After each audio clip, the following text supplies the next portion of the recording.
Sí, pero no, sí, yo no, pensando que me preguntaba. Ya lo tiene ahí. Vamos a. No, aquí. Lunes, luego ya lo ya llegaron, Jenny. Hola, linda. ¿Cómo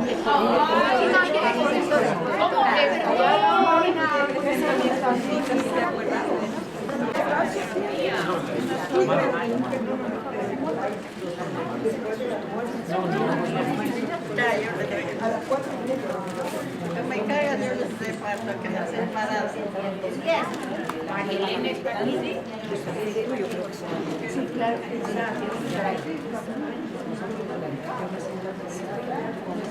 El Beto Bella que está nuestra mujer americana. Pero bien. Sí, señor.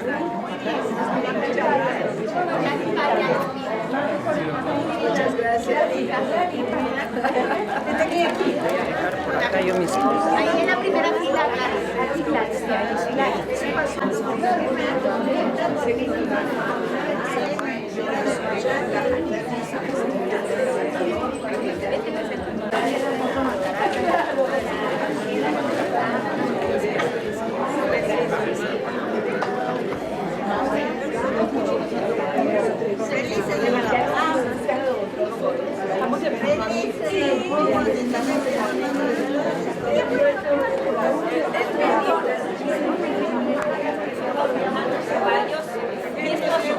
Muchísimas gracias y bienvenidas a todas al 10º foro de la Zona Quinta de la Alianza de Mesas Redondas Panamericanas, el mismo que se realiza cada 2 años, y es un honor que este año la sede sea Quito, teniendo como anfitriona a la Mesa Redonda Panamericana de Quito. Esta mañana saludamos y damos una especial bienvenida a las señoras Hani Marichal de Mendoza, directora general de la Alianza de Mesas Redondas Panamericanas.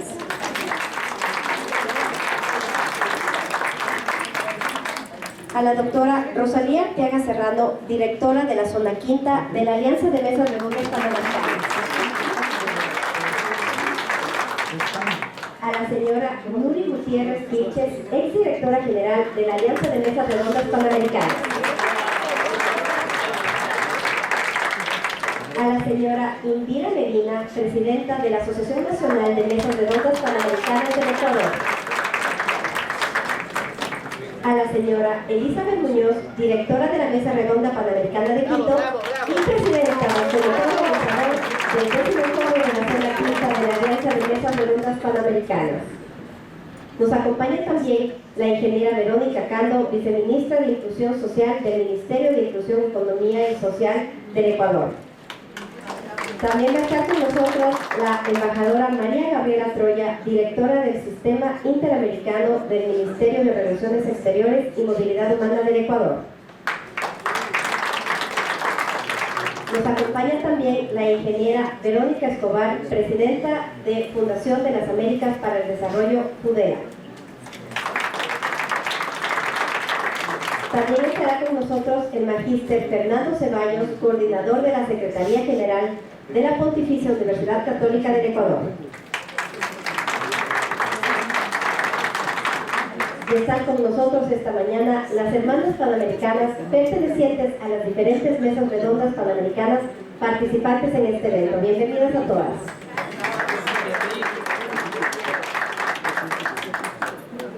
Cumpliremos una agenda con charlas y actividades importantes que estamos seguras será de su agrado. Antes de iniciar con todas las actividades que tenemos planteadas para el día de hoy, quiero recordarles unos anuncios muy importantes. El primero es que el día de hoy el bus saldrá de aquí a las 4:30 de la tarde, muy puntuales, para trasladarnos al Palacio de Cristal en el Ichimbía para realizar las actividades allá. Y también para quienes gusten, pues tendrán una estación permanente de café y aguas al fondo del salón. Quiero iniciar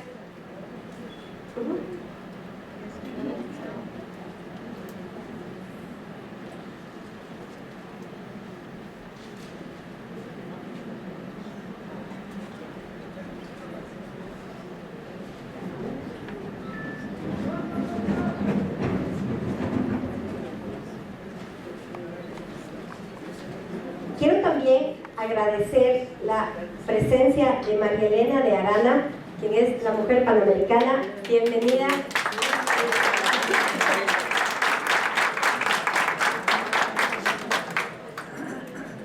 Dando inicio con el foro, quiero invitar a la doctora Rosalía Arteaga Serrano, directora de la Zona Quinta de la Alianza de Mesas Redondas Panamericanas, para que nos dé unas palabras. Un saludo muy especial a nuestra directora general, a la directora Nuri, que está aquí, a nuestra dama mujer panamericana, a todas las integrantes de las mesas redondas panamericanas y por supuesto a las autoridades de aquí de Quito, a Indira, a Elizabeth, a todas mis queridas compañeras de las mesas redondas panamericanas de Quito y del Ecuador. Como ustedes conocen, esta es una sesión previa, no es parte oficial de lo que sería a partir de la inauguración. En este foro previo hay algunas conferencias que se van a dar y que nos traen desde fuera del movimiento panamericano a personalidades que están vinculadas con diferentes aspectos. Tendremos pues a una viceministra que nos hablará sobre lo que se hace en el Ecuador y el tema de la inclusión social. Tendremos a una embajadora experta en temas de panamericanismo y sobre todo de multilateralismo.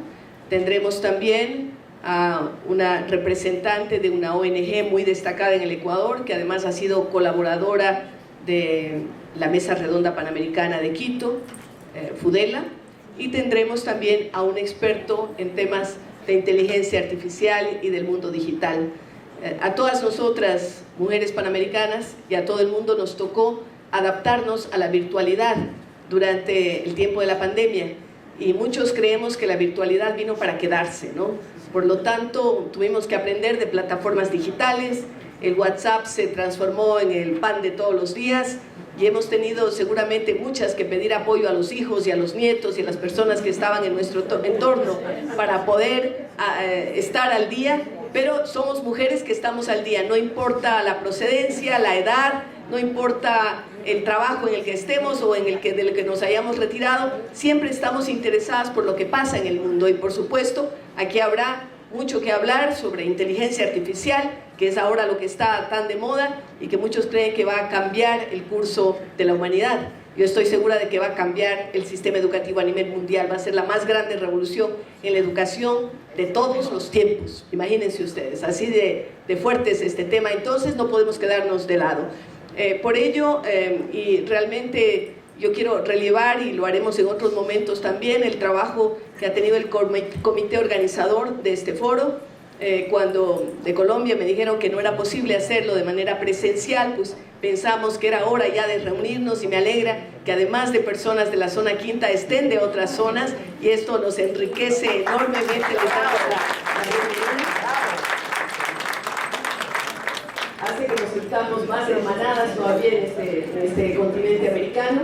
Y decía el liderazgo de Elizabeth Muñoz, la presidenta de la Mesa Redonda de Quito, pero también la presidenta del comité organizador, es algo que queremos relevar por su trabajo decidido, su entrega, saber que no ha habido noches ni días en donde no ha estado trabajando, definitivamente muy centrada para que sea un éxito, que desde ya lo es, sobre todo por la presencia de todos ustedes. Así es que estas palabras son de bienvenida, decirles que se sientan como en su casa. Ayer, en forma de broma, yo les decía a algunas compañeras, hermanas, lo que se dice cuando se llega a una ciudad de altura como Quito, y decían, pues hay que tener cuidado, hay que comer poquito, caminar despacito y dormir solito. Yo no sé si algunas lo están aplicando o no, pero en todo caso sabemos que hay que tener cuidado porque estamos a 2.800 metros de altura, y cuando vayamos hoy al Palacio de Cristal vamos a estar a casi 3.000, porque hay que subir un poquitín más, ¿no? Pero ustedes van a poder disfrutar de la belleza de Quito. Es una ciudad súper acogedora, maravillosa, que les recibe con los brazos abiertos a todas nuestras hermanas panamericanas. Bienvenidas. Ahora quiero invitar a la ingeniera Verónica Escobar, presidenta de Fundación de las Américas para el Desarrollo, Fudela, quien expondrá sobre la alianza con las Mesas Redondas Panamericanas de Quito. Es cofundadora y actual presidenta ejecutiva de Fundación de las Américas para el Desarrollo FUDELA. Es miembro de directorios de redes nacionales y globales como el Pacto Global, Consejo Metropolitano de Responsabilidad Social, entre otras, con competencias claves en innovación, proyectos de inversión social y generación de alianzas multiactores. Es ingeniera comercial, con diplomado en Juventud y Sociedad, tiene una maestría en Responsabilidad Social, es directora calificada por ICAI Board Member, tiene amplia experiencia en la generación y diseño de estrategias e impulso de proyectos de desarrollo para grupos en situación de vulnerabilidad a través de procesos integrales de inclusión social, económica, protección y prevención. Realmente para nosotros como FUDELA, y especialmente en mi caso, cuando nos invitaron a estar en este importante foro, primero, la primera reflexión que nos hacíamos es reconocer el valor que tienen estos grupos como las mesas panamericanas, su valor no solamente por cuando empezó y el sueño de su fundadora, que en realidad lo que buscaba era trabajar con la cultura, la paz, la educación y a nivel de toda la región, ¿no es cierto?, hispanoamericana, poder generar un cambio positivo. Para nosotros como FUDELA, el estar acá representa una gran oportunidad, no solamente para contarles lo que hemos hecho conjuntamente con ustedes y cómo nos hemos fortalecido mutuamente. En este caso, lo que yo les voy a contar un poquito tiene de fondo cuál es el valor de las alianzas. ¿Y por qué es el valor de las alianzas? Porque realmente en el mundo en el que vivimos ahora es imposible que nosotros podamos generar y tener un sueño diferente si no trabajamos de manera conjunta y complementaria. Entonces, las felicitaciones a ustedes por organizarse, porque realmente siguen impulsando un sueño grande y un propósito que va mucho más allá de algo que empezó y que ustedes son quienes lo siguen impulsando. Un agradecimiento especial a Alicia Villanueva, que es con quien hemos estado también trabajando desde hace muchísimos años. Y bueno, para empezar, esto por favor, pásele.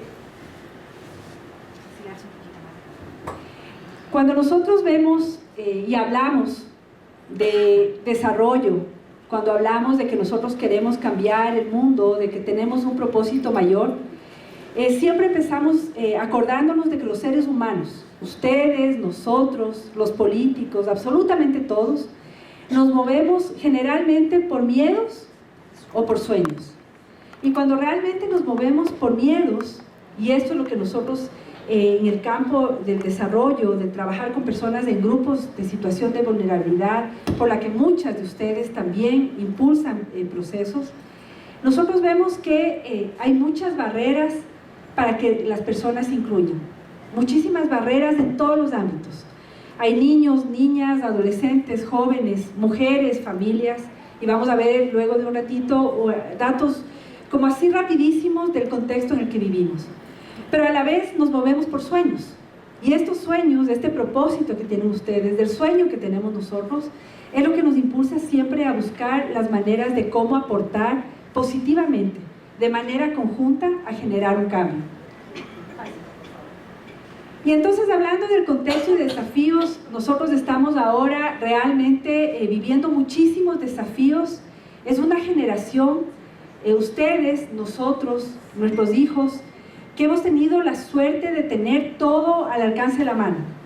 Nosotros crecimos con riqueza, digamos, natural. No veíamos que iba a haber el tema del cambio climático, no veíamos que se venían muchísimos desafíos ambientales, pero realmente hoy nos damos cuenta que estamos en una generación con una responsabilidad altísima.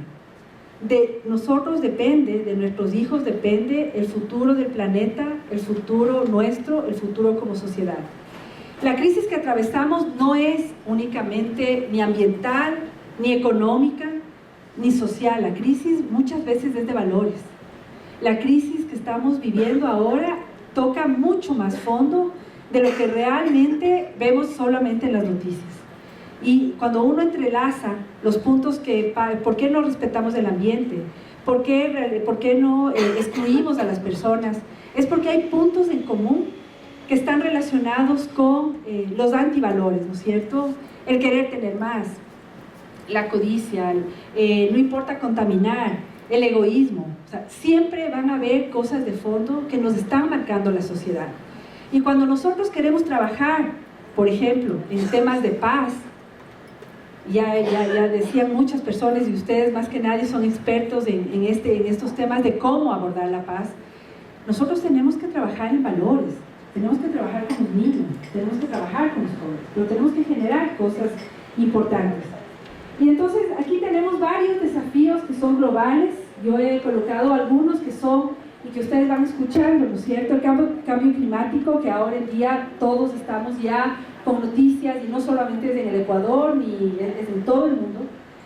La movilidad humana es un tema muy complejo, a nivel global. Es una de las peores crisis después de la Segunda Guerra Mundial.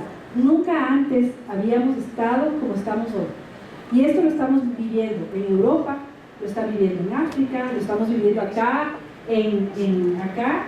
¿Qué pasa con las personas que han salido de Venezuela?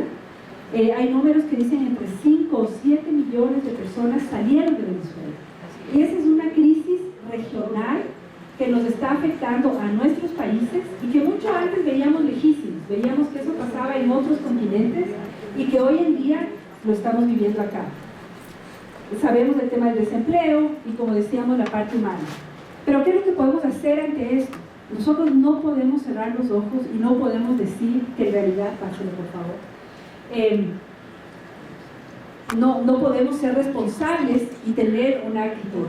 Aquí posiblemente ustedes no van a ver mucho, pero sí quería decirles, y luego van a poder googlear o van a poder investigar.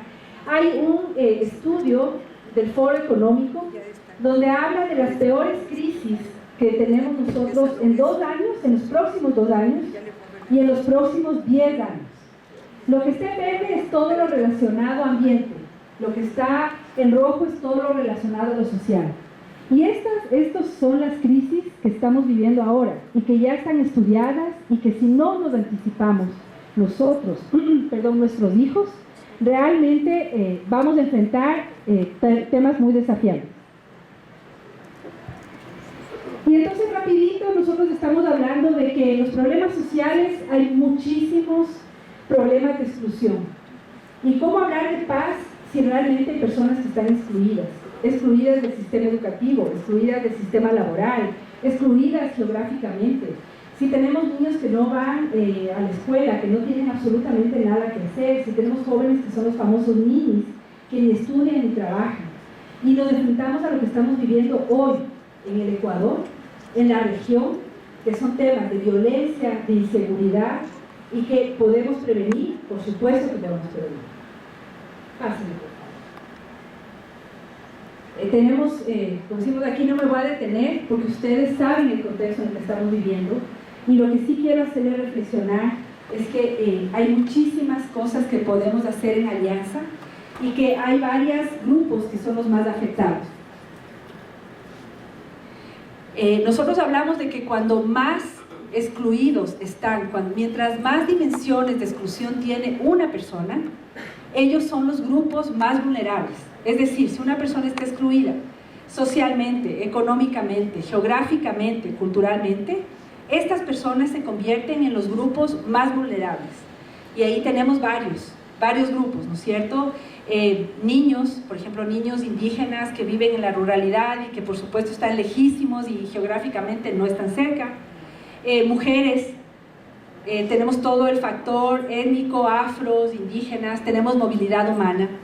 En los refugiados, hace muchos años empezamos a trabajar aquí con las mesas panamericanas y había un desconocimiento y había un miedo, porque son cosas que yo no conozco.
Y entonces era una pequeña muestra del trabajo que hemos hecho de manera conjunta, pero realmente para ir terminando, porque no tenemos como muchísimo tiempo, por eso ha sido como una capsulita así de información importante. Solo decirles que lo que realmente nos inspira, ya como FUDELA, como Fundación de las Américas, es incluir a las personas. Nosotros decimos, y nuestro propósito es transformar vidas y generar oportunidades. Y eso significa que nosotros trabajamos de manera integral. Creemos en las personas, trabajamos siempre en su desarrollo humano, pero también les damos herramientas para que puedan incluirse educativamente, socialmente.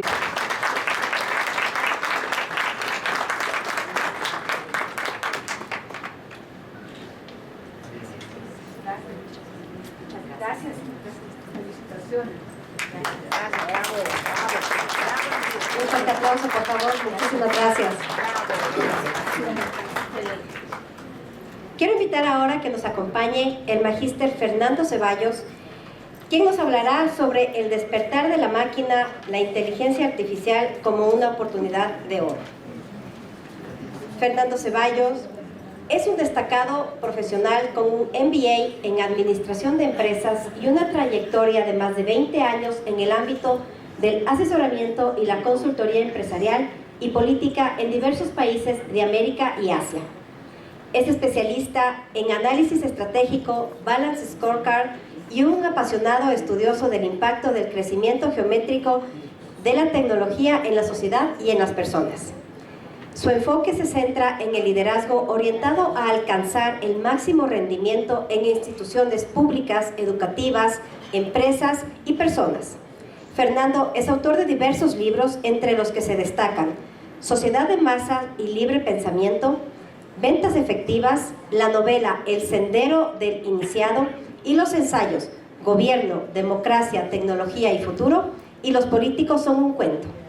En la actualidad, Fernando se desempeña como coordinador de la Secretaría General de la Pontificia Universidad Católica del Ecuador y ejerce su labor como profesor universitario, compartiendo sus conocimientos y experiencias con las nuevas generaciones. Bienvenido. Muchas gracias. Buenos días a todas. Para mí realmente es un enorme placer estar aquí y conversar probablemente uno de los temas que más me apasiona. En el año 2018 publicaba un libro que tuvo la gentileza de la doctora Rosalía de presentarlo, y conversábamos en el año 2018 justamente de lo que está pasando ahora.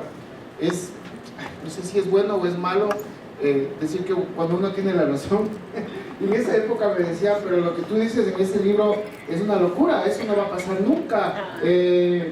No es así, o sea, no está pegado a la realidad. Han pasado 5 años de eso y estamos empezando a vivir todas y cada una de las cosas que estábamos diciendo hace 5 años.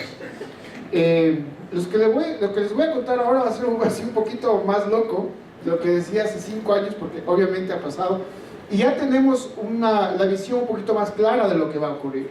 Entonces, bueno, estamos viviendo ahora la revolución de la inteligencia artificial, que es básicamente los sistemas que estamos viviendo y que están llevando, ¿no es cierto?, a que todos los aparatos y todos los sistemas que nosotros tenemos ya se compare con la inteligencia del ser humano, y hacia allá estamos yendo. Como me dieron 20 minutos, voy a tratar de sintetizar lo más que pueda. El primer impacto que nosotros tuvimos, porque de esta revolución no fue hace mucho tiempo, en el año de noviembre, ¿sí?, del 2022, en noviembre, sale OpenAI y sale el ChatGPT. El ChatGPT fue como la revolución total y absoluta de toda una cadena de chat que venía viniendo, ¿no es cierto?, que se venía desarrollando. Y en noviembre del 2022 sale ChatGPT y revoluciona todo. Y revoluciona a tal nivel, ¿sí?, y esto se hace tan masivo que para llegar a 100.000 millones de usuarios, ¿sí?, ¿se dan cuenta lo que es eso? ¿Ya? Google se demoró 78 meses, 70 meses, 61 meses, Spotify 55, 41, y ChatGPT, y así cada uno, ¿no es cierto? TikTok se demoró 9, ChatGPT se demoró 2 meses. Es decir, estamos nosotros hablando de que la propagación, digamos, del tema de la inteligencia artificial ha sido masiva en la población de la humanidad. Entonces, y esto no solamente llega a un grupo, a un grupo de personas, sino llega a toda la humanidad. Y esa es una de las cosas bien fuertes que nos está pasando. Entonces, el ChatGPT en 2 meses llegó a 100 millones de personas. Y obviamente, nosotros cuando hablamos de lo que está pasando con la inteligencia artificial, ustedes ya saben, ¿no es cierto? Le ganamos a Kasparov, ¿ya? En el ajedrez, la inteligencia artificial le ganó. Hemos ganado los juegos de Go, hemos ganado una serie de Deep Party, etcétera, etcétera. Todos los juegos que ustedes se pueden imaginar, la inteligencia artificial ya los juega mejor y lo hace mejor. Pero no solamente eso, sino que con la inteligencia artificial, ¿ya? Se ha ganado un concurso de fotografía. ¿Ya? El autor que está acá decidió decir, ya al final, decir, esto no fue una fotografía, fue hecho por una inteligencia artificial, así que no me den el premio, pero solamente para demostrarles que la inteligencia artificial hace mejores fotografías que todos ustedes. Ganó también un concurso de arte, ¿ya? Obviamente también se dijo al final, ya cuando ganó el concurso de arte, el autor de esta obra dijo, no me den el premio porque esto fue hecho con una inteligencia artificial, pero solamente es para decirles a ustedes que la inteligencia artificial les ganó a todos ustedes. Entonces, tenemos ahora, por ejemplo, que todas estas imágenes son creadas por la inteligencia artificial, pero estas caras son personas que no existen, ¿sí? Son creadas por la inteligencia artificial. Estas casas o estas iglesias que están aquí no existen, son creadas por la inteligencia artificial. Y tenemos programas de arquitectura, tenemos programas de una serie de cosas, ¿no es cierto? Hay más o menos unos 120 inteligencias artificiales de primera. No digo todas, no las de primera. Son como 120 inteligencias artificiales donde ustedes pueden construir casas, hacer planificación estratégica, etcétera, etcétera. Lo que a ustedes se les ocurra, escribir novelas, hacer lo que ustedes se imaginen, ¿ya? O podemos sacar un selfie, ¿ya? Entonces aquí tenemos un selfie de unos indígenas, ¿no es cierto?, norteamericanos, o un selfie de la Primera Guerra Mundial, ¿ya? O un selfie de los neandertales. ¿Cómo sería que los neandertales tomen un selfie, ¿ya? O un selfie de Jesús, ¿sí? Jesús con los 12 apóstoles, ¿no es cierto?, se toma un selfie, ¿ya?, creado por la inteligencia artificial. Y lo interesante de eso es que uno le escribe. O sea, uno escribe y dice, yo quiero verle a Jesús con sus 12 apóstoles tomando un selfie, para la foto, ¿ya? Con programas como DALL-E, Stable Diffusion, etcétera, etcétera. Le pedí a ChatGPT que nos haga una poesía para este día, ¿sí? Y más o menos, voy a ser corto porque no tengo mucho tiempo, nos dice, en el corazón de Quito, bajo el cielo tan bendito, se reúne almas nobles, sus espíritus infinitos. Damas de las mesas redondas, guerreras sin espada, portan su escudo de amor, su corazón y su balada, etcétera, etcétera. Esto es hecho por el ChatGPT, con un prompt. Me demoré 30 segundos. Sí. Ya les voy a pasar, les voy a pasar Indira para que les pase a todos ustedes, ¿ya?, la poesía. Y ahí está la poesía, ¿no es cierto? Una poesía completa hecha en 30 segundos. No voy a decir que sea buena o mala. Le he pedido yo a ChatGPT que haga poesía, por ejemplo, de Medardo Ángel Silva, que es un gran poeta ecuatoriano, y lo saca. Es una cosa impresionante. Ya. Pero todo esto que está pasando también es un cambio disruptivo a lo bestia, ¿no? O sea, va a haber un cambio dramático en todo lo que significa el trabajo. Y Goldman Sachs, ¿ya?, dice que 300 millones de empleos en todo el mundo se van a perder. Y esto es más o menos un cuarto de los empleos. Es decir, una persona de cada 4 va a perder su empleo porque el ChatGPT y las otras inteligencias artificiales están empezando a desarrollar. ¿Qué va a hacer el hombre entonces? Ahí hacia allá vamos con la discusión. Pero por lo menos un cuarto se va a quedar sin empleo. Estados Unidos evalúa los riesgos y las ventajas de la inteligencia artificial, de todo lo que se está haciendo, se están sacando nuevas leyes, etcétera, etcétera. Los beneficios de la inteligencia artificial, ¿sí?, es la automatización de todas las tareas, análisis avanzadas de data, mejoras de precisión, asistencia en la toma de decisiones, mejora del servicio al cliente, personalización, predicción de tendencias de mercado, optimización de logística, mejora de seguridad, etcétera, etcétera. O sea, esta es una revolución que ya no la vamos a poder parar, ¿ya? Es algo que ya va a pasar. Entonces, ahí es donde los seres humanos tienen que rehacerse, reinventarse, repensar, replantear todo lo que nosotros hemos aprendido durante toda esta generación, ¿ya? Estas 2 últimas generaciones tienen que volver a pensar qué voy a volver a estudiar, qué es lo que voy a volver a aprender, cómo voy a manejar, cómo voy a instrumentar. Y aquí les tengo una oferta. Yo escribí un libro al respecto de prompts, de cómo manejar el GPT, lo voy a pasar a Indira para que Indira les reparte a todos ustedes este libro que he sacado al respecto de cómo manejar y cómo usar mejor el ChatGPT. Volvamos, digamos, a aprender cómo funciona este tema. Hay dos grandes competidores, ¿ya? Está por un lado OpenAI con Microsoft, ¿no es cierto? Y Google con Bard, que son dos grandes peleas que están ahorita combatiéndose. Es decir, las dos más grandes empresas del mundo están compitiendo para ver quién saca la mejor y la más fuerte inteligencia artificial. O sea, estamos ya ahorita, es un tren que va a toda velocidad, ¿sí? Y los chinos,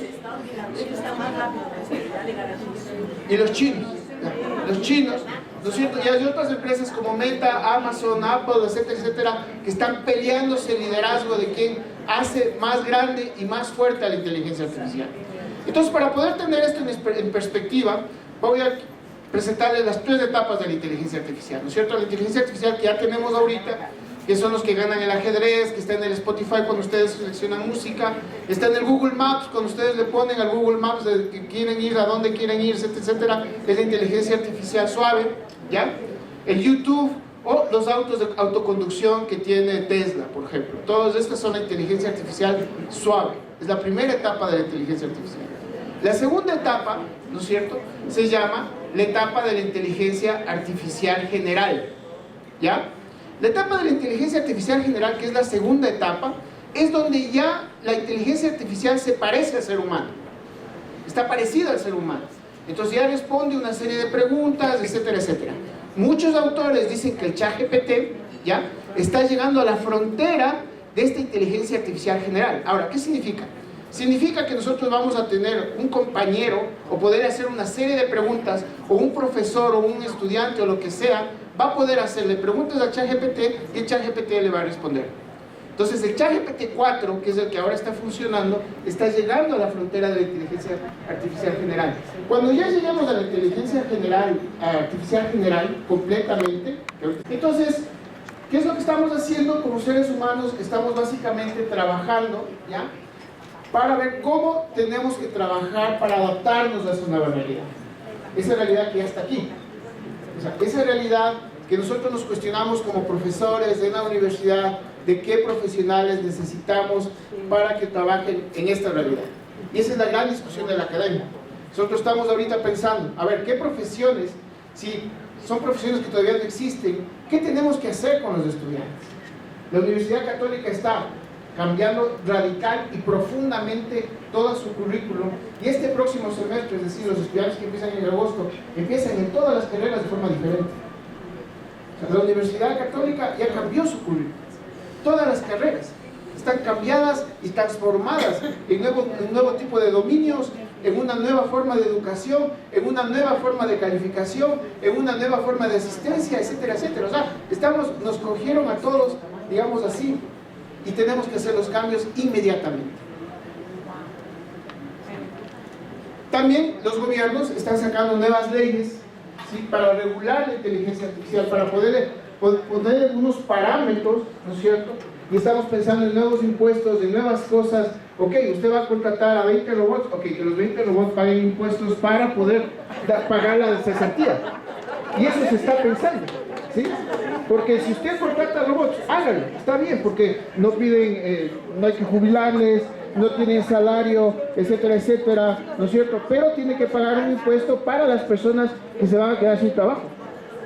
Y esto se está haciendo, y la Unión Europea y los Estados Unidos son los primeros que están sacando las leyes, que nosotros tendremos que sacarlas inmediatamente. Y claro, tenemos que repensar cómo va a ser nuestro futuro del trabajo y de la vida, ¿no? Aquí tenemos, por ejemplo, a Hatsune Miku, que es una artista virtual que es famosísima en Japón, ¿ya? Pero es hecha totalmente con inteligencia artificial y tiene conciertos en vivo. O sea, la gente va, ¿sí?, a verle a Hatsune Miku en 3D, ¿ya? Y la gente está ahí bailando y disfrutando, ¿no es cierto?, de su inteligencia artificial. Hay profesores ahora con inteligencia artificial. El trabajo que se va a modificar completamente en nuestra casa va a asumir la inteligencia artificial y va a controlar todo el sistema de luz, de agua, etcétera, etcétera. Y ya estamos trabajando todavía en eso, ¿ya? Y hay gente que se casa con robots. Cuando ustedes pensaban que era... No. Hay gente que se casa con robots, ¿sí? Y hay un montón de gente, aquí les puse una foto, hay un montón de gente que se está casando con sus robots, etcétera, etcétera. El problema es que no tienen buena comunicación. Pero dice él que es igual que todos, no hay buena comunicación. Entonces, va a haber un cambio inevitable, hay que adaptarse al cambio. El cambio es inevitable. O sea, las dos grandes empresas del mundo, más los chinos, están peleándose por el liderazgo de la inteligencia artificial y van a ver quién va a sacar la mayor y más grande inteligencia artificial. Maximizando los beneficios, minimizando los riesgos, ¿sí? Hay que adaptarnos y la sociedad tiene que cuestionarse y pensar qué es lo que vamos a hacer. ¿Qué tenemos que ser como seres humanos para convivir con esta nueva tecnología? Ya lo hemos venido haciendo durante los últimos 100 años, pero lo que viene ahora es totalmente disruptivo, totalmente transformador. Y nosotros tenemos que adaptarnos a esa transformación. La regulación, necesitamos que se regule la inteligencia artificial, ¿sí? Así como hemos regulado el uso de los vehículos, el uso de los aviones, hemos regulado impuestos, hemos regulado a las empresas, hemos regulado la contaminación, también tenemos que regular a la inteligencia artificial. Y es una de las cosas fundamentales que tenemos que hacer como sociedad antes de que lleguemos a esta superinteligencia artificial. Porque esta superinteligencia artificial va a ser tan buena que nos va a convencer. Y va a decir, ¿saben qué? Voten por mí. Y todos vamos a decir, sí. Sí, porque no es corrupta, no hace esto, no es qué, no es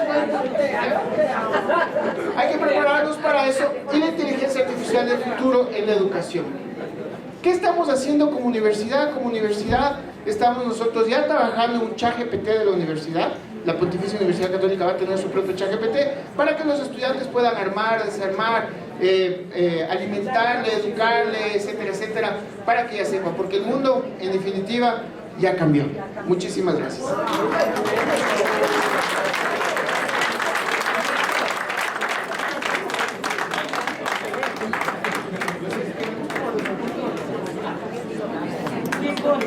Muy bien. Gracias. La verdad que provoca un poco de susto todo lo que nos ha dicho, ¿no? Pero en todo caso, muy interesante. Muchas gracias.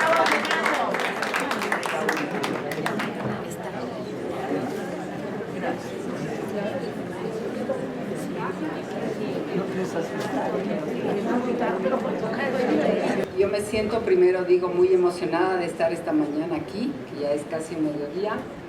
Saludos especiales a la señora Yani Marijal, directora general de la Alianza de Mesas Panamericanas, a la señora doctora Rosalía Arteaga, directora de la zona quinta de la Alianza, muchísimas gracias.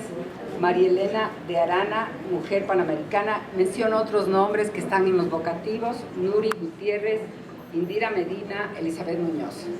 Y a todas las señoras, entiendo que aquí, señoras y personas y varones, no sé si hay algún varón también presente, uno que otro presente, siempre hay que ser equitativo en los números. Entiendo que vienen de diferentes países de América Latina y también de los Estados Unidos, así que para mí, primero utilizo una de las últimas palabras de la gentil presentación que hizo la maestra de ceremonias. Para mí es sobre todo un honor estar aquí, porque compartir con ustedes esta mañana una breve presentación sobre los procesos de integración en el continente americano. Yo voy a, si le puede dar la siguiente, por favor. Voy a referirme, en general voy a hacer una visión sobre diferentes tipos de sistemas o procesos de integración en los que participa o en los que ha participado también el Ecuador, porque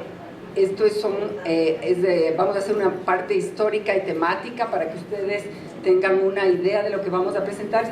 Primero tenemos la comunidad andina, que es de las más conocidas, obviamente la OTCA, donde fue la doctora Rosalía Arteaga, su presidenta secretaria, la CELAC, la LADI, Mercosur, CELA, ADD, y una cosa última que estamos promocionando, que es la presidencia pro tempore de la Cumbre Iberoamericana.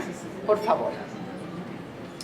La comunidad andina, como muchas de ustedes conocerán, fue establecida en 1969 y los países originarios fueron más de los que están ahí. Estaba Bolivia, Colombia, Ecuador, Perú, Chile y Venezuela. Los procesos de integración tienen sus altos y bajos, a veces los estados continúan, otros se retiran. Actualmente son los 4 que están ahí: Bolivia, Colombia, Ecuador y Perú. Asociados, ¿qué significa asociados? Están Argentina, Brasil, Chile, que fue parte de la comunidad andina, en esa época se llamaba Pacto Andino, y también Paraguay y Uruguay.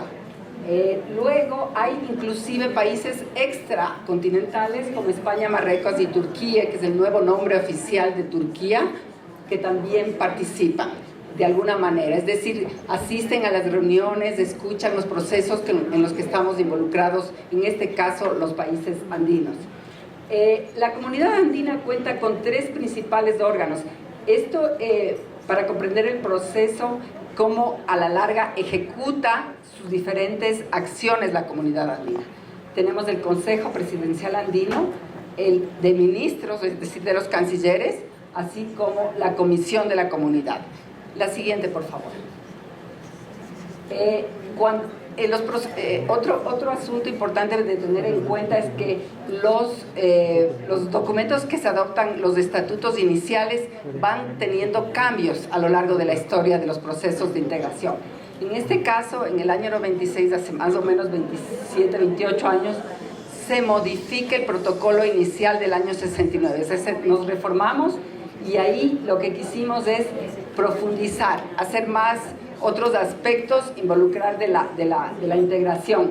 Y se establecieron la Secretaría, el Parlamento y el Tribunal. Son momentos distintos de la integración. Yo quiero destacar que la comunidad andina ha sido el primer ejemplo o el primer proceso en el cual estuvo el Ecuador para tener un comercio abierto, es decir, nosotros podemos comerciar entre nosotros con aranceles preferenciales, tenemos posibilidades de exportar a los otros países, tenemos un acuerdo con la Unión Europea que establece diferentes tipos de ventajas, sobre todo comerciales. Sigamos, por favor. La Secretaría tiene sede en Lima y comenzó funciones en el 97, es decir, casi 30 años después de que se estableció el primer tratado constitutivo del Pacto Andino en esa época. Administra todo el proceso de integración y hace propuestas que se negocian en diferentes niveles, llegan a los niveles de cancilleres, propuestas para impulsar la integración, para mejorar el comercio, para mejorar los temas migratorios. Yo les quería también mencionar que hay otros 2 ejemplos de acciones que nos dan, perdón un momentito, otros 2 momentos que nos dan, otros 2 ejemplos, disculpa un momentito. Otros 2 ejemplos son los temas migratorios. Por ejemplo, nosotros contamos con un estatuto de migración andino. Los que pertenecemos a la comunidad podemos instalarnos en el otro país por un periodo de 2 años, es un permiso temporal, podemos circular libremente, no requerimos visado, inclusive uno puede viajar con su cédula. También hay otra ventaja muy nueva, entre comillas, que es el roaming, no nos cobran el roaming. Entonces, son ejemplos de partes positivas que tenemos en el sistema andino. El secretario general actualmente es un ecuatoriano, está a cargo. Previamente estuvo un ciudadano nacional de Colombia y ahora están en el proceso de elegir el nuevo secretario general. La siguiente, por favor. El Parlamento andino, en cambio, se encuentra en Bogotá. Tiene una peculiaridad. Ustedes, algunas de las ecuatorianas, recordarán que cuando hay elecciones a veces elegimos también a los parlamentarios andinos. Y en este caso no solo están los 4 que mencioné antes, sino también Chile. Es decir, el Parlamento andino tiene esa peculiaridad de que a pesar de que Chile no es parte de la comunidad andina, sí participa en el Parlamento andino. Tiene su sede en Bogotá y realizan como todos los órganos legislativos un seguimiento, una supervisión de cómo va el proceso de integración. Acabó de asumir la presidencia pro tempore de la Cumbre Iberoamericana. ¿Qué significa esto? Son 22 países, 3 de Europa, Andorra, España y Portugal, y los 18, las matemáticas, los 19 latinoamericanos, que estamos dialogando. ¿Qué nos une? Nos une una cultura, nos une una historia, nos unen intereses, valores compartidos, y desde hace 30 años se ha creado una comunidad iberoamericana, es decir, un relacionamiento entre estos países, y se ha institucionalizado la realización de las cumbres, y actualmente el Ecuador preside esto por 18 meses. Se denomina cumbre, pero es el periodo en que el Estado que le toca está a cargo de realizar acciones, conferencias ministeriales. De hecho, el día de mañana se va a hacer el lanzamiento, la primera piedra de lo que vamos a programar para este año, porque nosotros justamente la sede de UNASUR se estableció en Quito, entró en vigor en el 2011. Ahí viene lo que yo les decía hace un momento. El momento en que se creó esto era un grupo de países que tenían una afinidad ideológica de presidentes de gobiernos, y que estableció esta organización de naciones suramericanas. Inclusive, ustedes conocerán, existe un edificio dedicado donde está la sede de UNASUR, pero en el año 20 el Ecuador salió de la UNASUR. Actualmente solamente están estos países: Argentina, Brasil, Bolivia, Guyana y Surinam y Venezuela.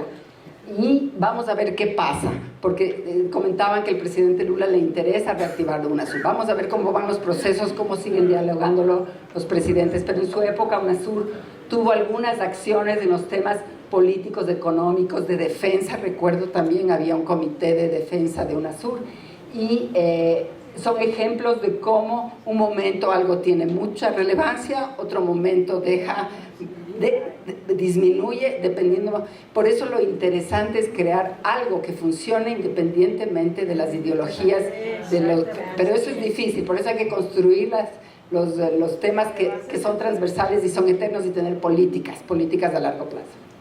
La siguiente. Y para terminar me iba a referir a la CEPAL.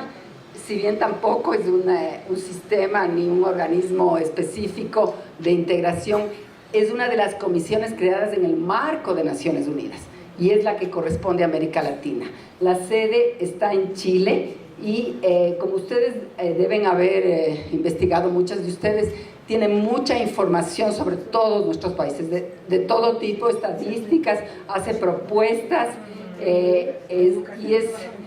genera mucha investigación también, que sirve para que los países o las organizaciones tomen decisiones, porque para tomar decisiones es bueno y positivo estar informados. Yo creo que estamos terminando, quizás. Sí. María Gabriela Troya, subsecretaria de Soberanía y Relaciones Vecinales del Ministerio de Relaciones Exteriores del Ecuador, por su participación como conferencista en el 10º foro de la Zona Quinta de la Alianza de Mesas Redondas Panamericanas, realizado en la ciudad de Quito, Ecuador, del 15 al 17 de junio del 2023. Firman Yani Marichal de Mendoza, directora general de la Alianza de Mesas Redondas Panamericanas; Rosalía Artiaga, directora de la Zona Quinta de la Alianza de Mesas Redondas Panamericanas; Elizabeth Muñoz, presidenta del comité organizador del 10º foro de la Alianza de Mesas Redondas Panamericanas; e Indira Medina, presidenta de la Asociación Nacional de Mesas Redondas Panamericanas del Ecuador. La embajadora María Gabriela nos ha hecho un resumen de todos los mecanismos con los que cuenta nuestra América para vivir mejor,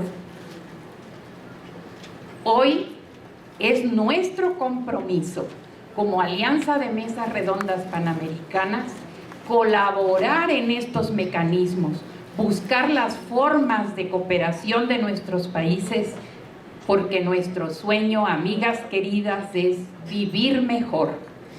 Gracias María Gabriela Troya por abrirnos los ojos hoy en esta mañana de todos los mecanismos que nos podemos adherir para vivir en esa armonía con la que soñamos. Muchas gracias.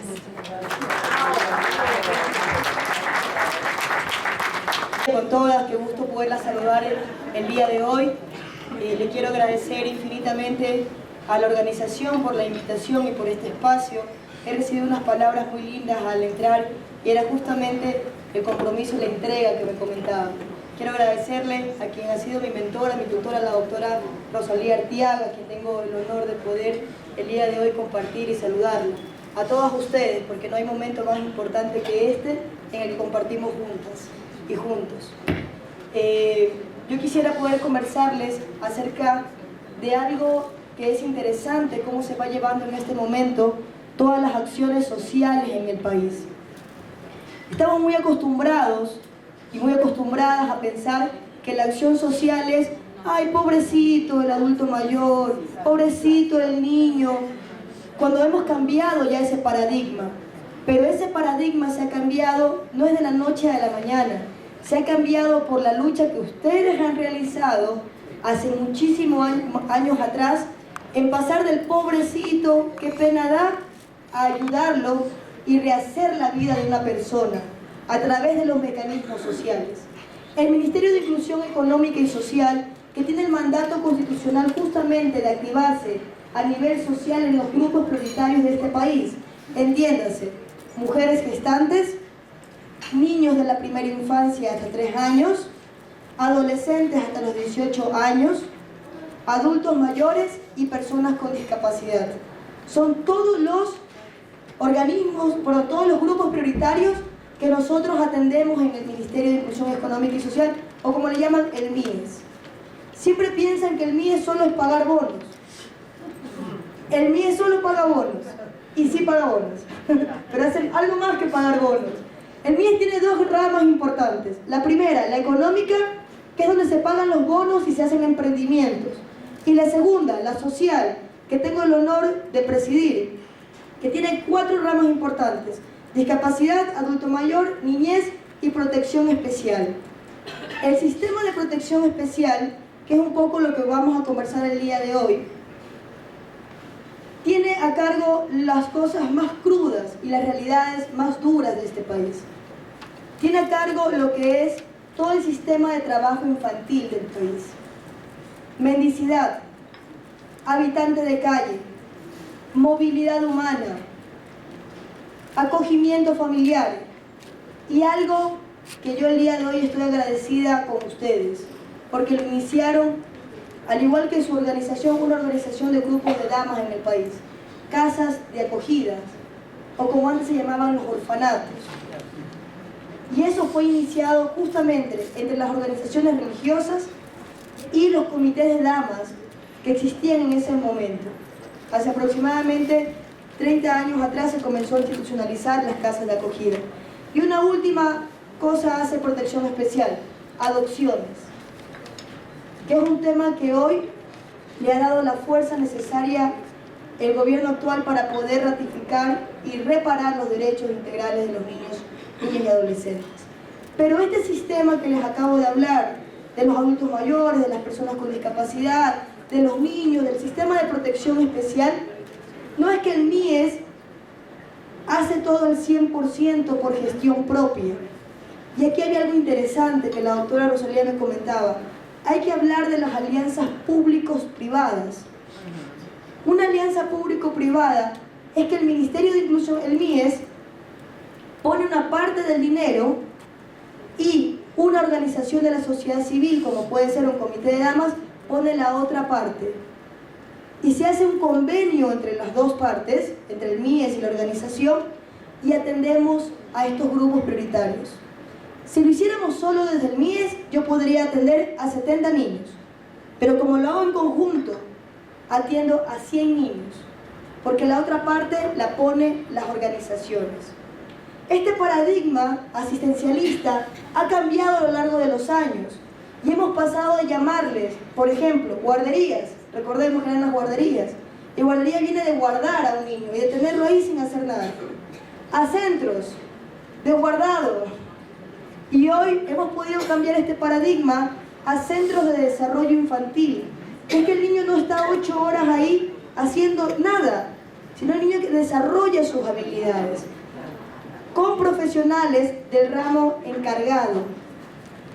Y que sí hay un paradigma que lamentablemente todavía no se ha roto.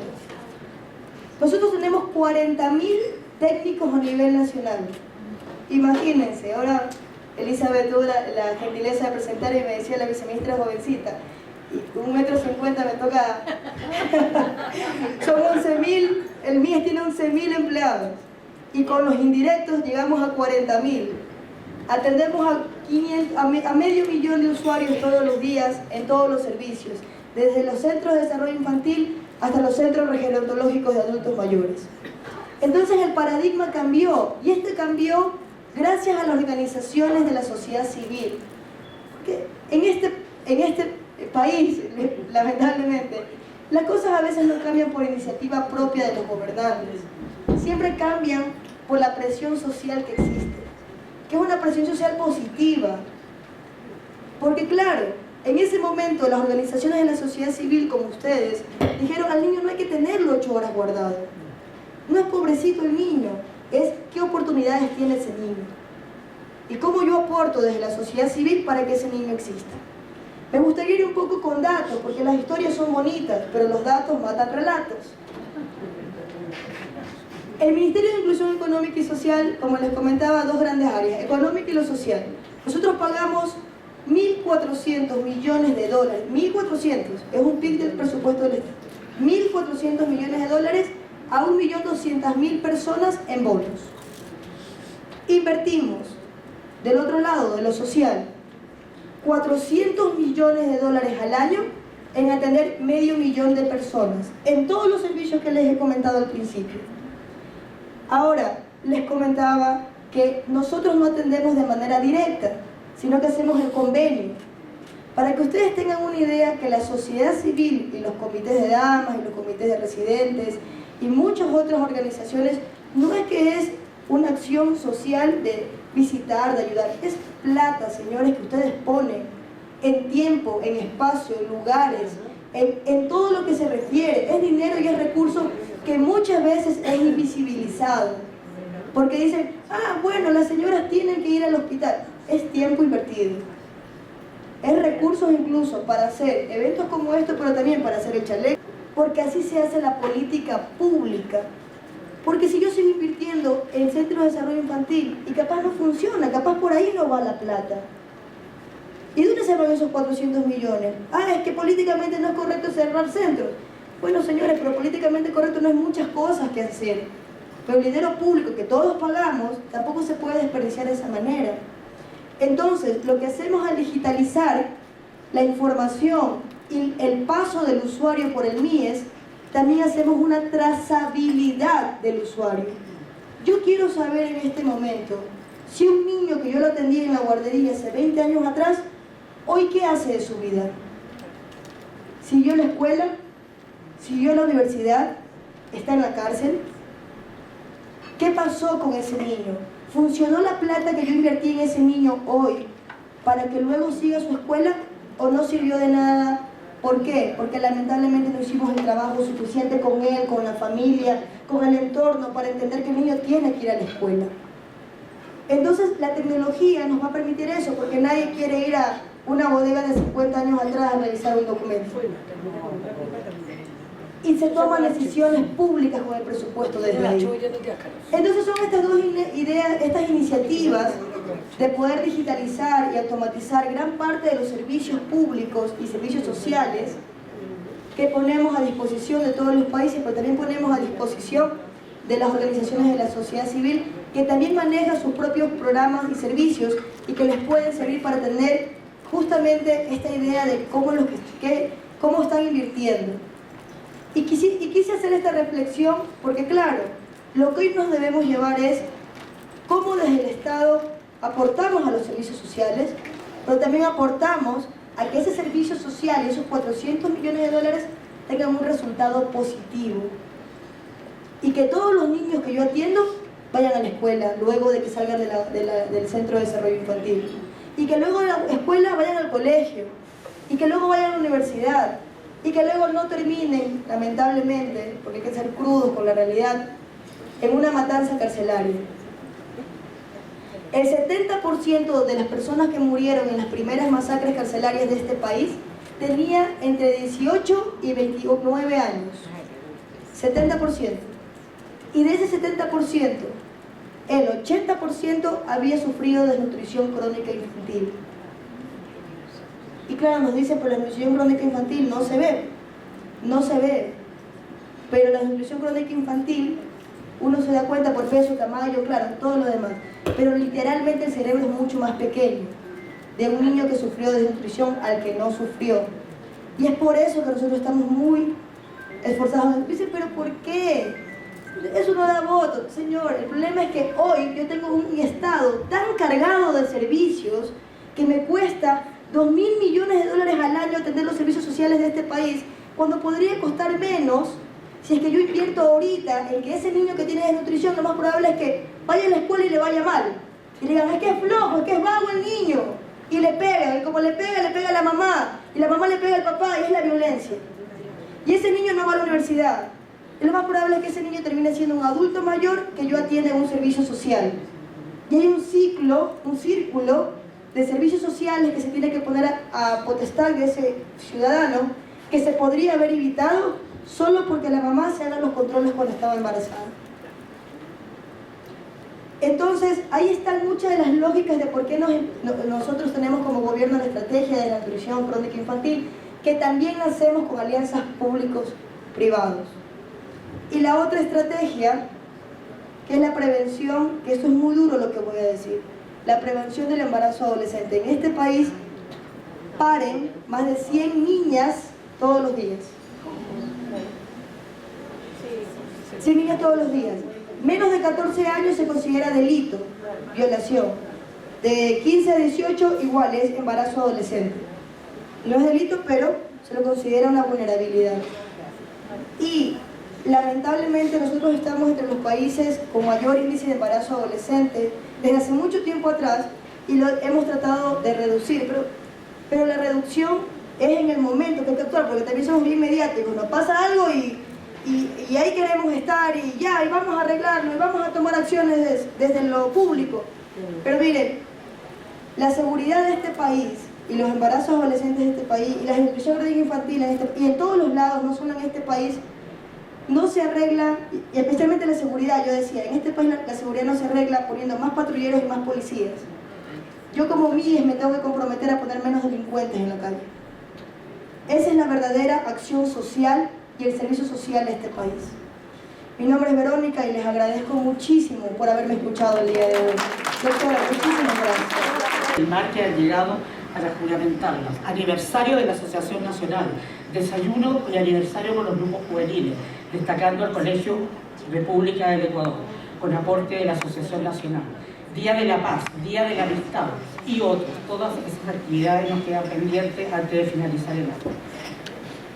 Además, la Mesa de La Serena es la mesa anfitriona que está trabajando arduamente en la organización de la 11ª Convención Nacional, que será en el mes de octubre en la ciudad de La Serena, y en que esperamos contar con la asistencia de nuestra directora general, mujer panamericana y directora de Zona Quinta. En general, todos los eventos cuentan con la asistencia de la presidenta de la Asociación Nacional.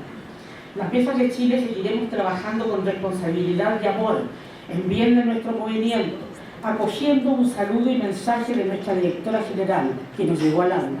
La tarea es centrarnos en educar para la paz, partiendo por nosotras mismas, por nuestros grupos juveniles, la familia, el trabajo, etc.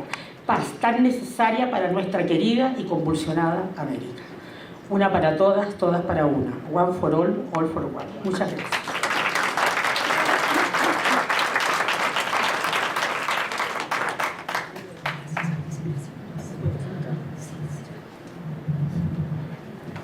Muchas gracias a Rosita Silva, presidenta de la Asociación Nacional de Mesas Redondas Panamericanas de Chile. Quiero agradecer por su valiosa información que nos ha hecho conocer sobre la historia de las mesas de su país, sobre el tema de los grupos juveniles, el interés y el empeño que están poniendo para fortalecer las mesas redondas panamericanas de su país como una preocupación especial que les ha llevado a formar una comisión.